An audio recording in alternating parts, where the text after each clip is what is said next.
Once upon a time, in the ancient land of Egypt, there reigned a queen whose name would echo through the corridors of history, Cleopatra.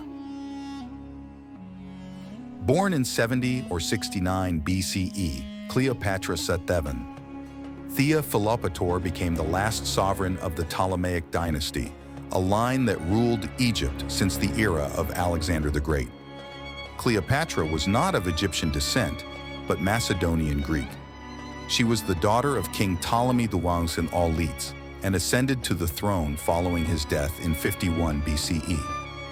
At just 18 years old, Cleopatra co-ruled Egypt with her younger brother, Ptolemy III, who was merely 10 years old. Despite her Greek heritage, Cleopatra embraced Egyptian culture, even learning the Egyptian language and presenting herself as the reincarnation of the goddess Isis.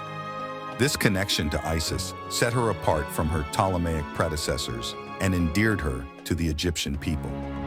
Cleopatra's reign was marked by her strategic alliances and romantic liaisons with some of Rome's most powerful leaders. In 48 BCE, the Roman general Julius Caesar arrived in Egypt. Cleopatra saw an opportunity to solidify her power and sought his support. According to legend, she famously had herself smuggled into Caesar's presence wrapped in a carpet. Captivated by her intelligence and charm, Caesar became her lover and ally. The alliance with Caesar brought Cleopatra back to power after a brief exile. Together, they had a son, Ptolemy XV, known as Caesarion.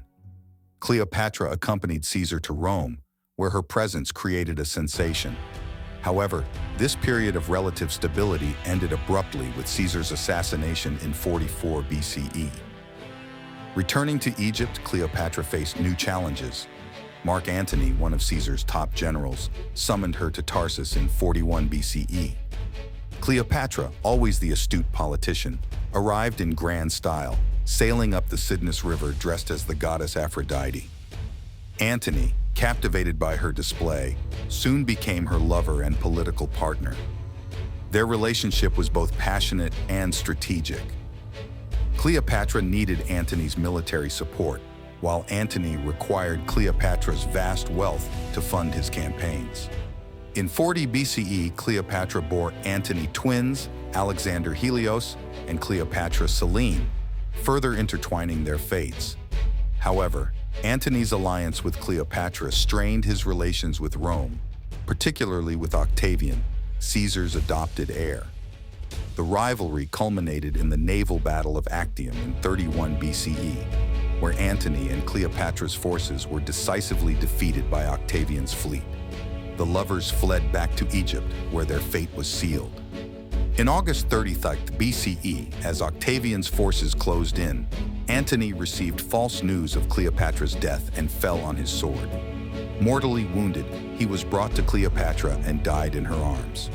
Faced with capture, Cleopatra chose to end her own life, reputedly by the bite of an asp, a symbol of divine royalty. Cleopatra was just 39 years old. Her death marked the end of Ptolemaic rule and the beginning of Egypt's annexation into the Roman Empire. Yet, her legacy endured. Cleopatra became a symbol of intelligence, political acumen, and timeless allure.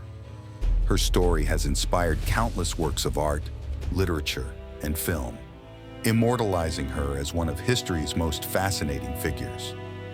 Cleopatra's tale is not merely one of romance and tragedy, but of a queen who fiercely defended her kingdom's independence and left an indelible mark on history.